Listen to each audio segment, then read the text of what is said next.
The day I failed and found my true purpose. Have you ever worked so hard for something only to watch it crumble right before your eyes? That moment when you realize everything you built was built on the wrong foundation? This is the story of the day I lost everything and found the one thing that truly mattered.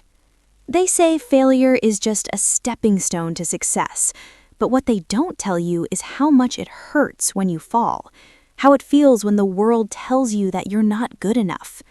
3 years ago, I was living what everyone called the perfect life, a prestigious job at a top firm, a salary that made my parents proud, respect from everyone around me. But here's the truth nobody saw. I was dying inside.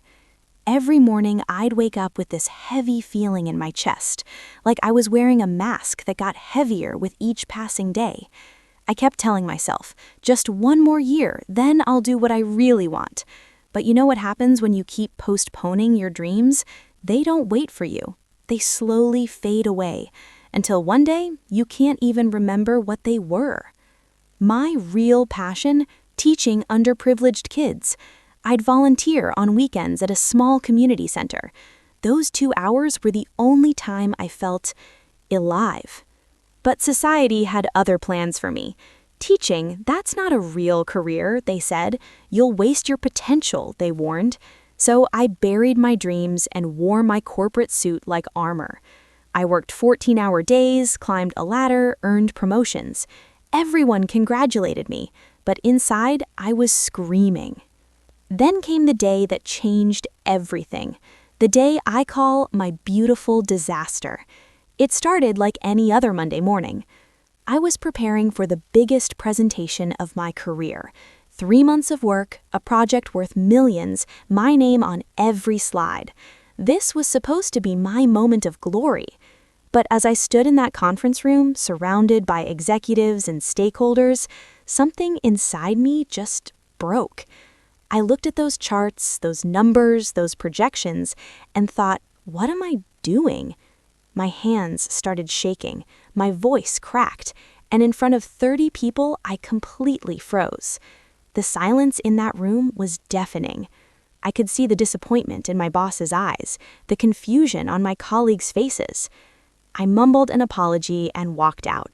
Not just out of the room, I walked out of the building, got in my car, and just drove. Within 2 days, I was called into HR. "We think you need a break," they said. What they really meant was I was done. I lost that job, lost the respect I'd spent years building, lost the identity I thought defined me. My parents were devastated. My friends didn't know what to say.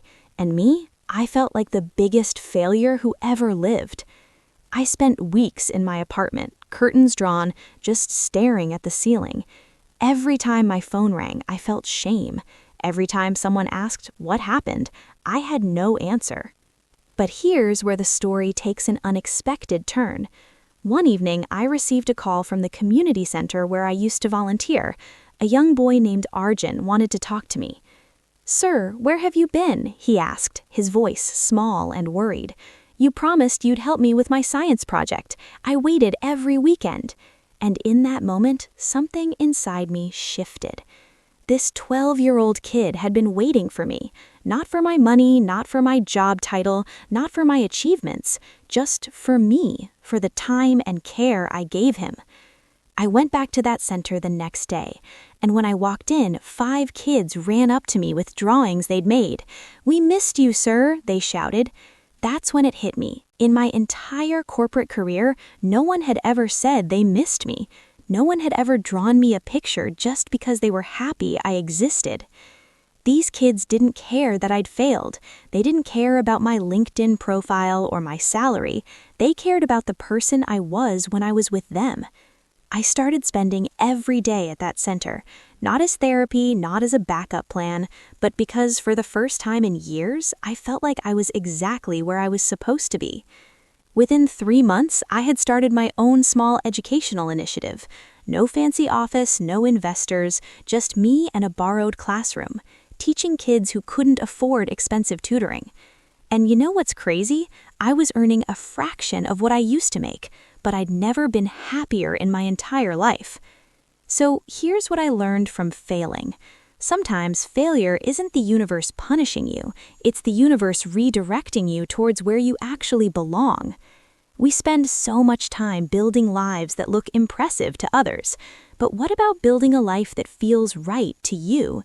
What about listening to that quiet voice inside that knows what you truly need? My failure was the best thing that ever happened to me because it stripped away everything I thought I needed to be and revealed who I actually was underneath. Today, I run a thriving community learning center. We've helped over 200 kids get into good schools, and every single day I wake up excited about my life. So if you're watching this and you feel stuck, if you feel like you're living someone else's dream, maybe you don't need to succeed at what you're doing. Maybe you need to fail at it.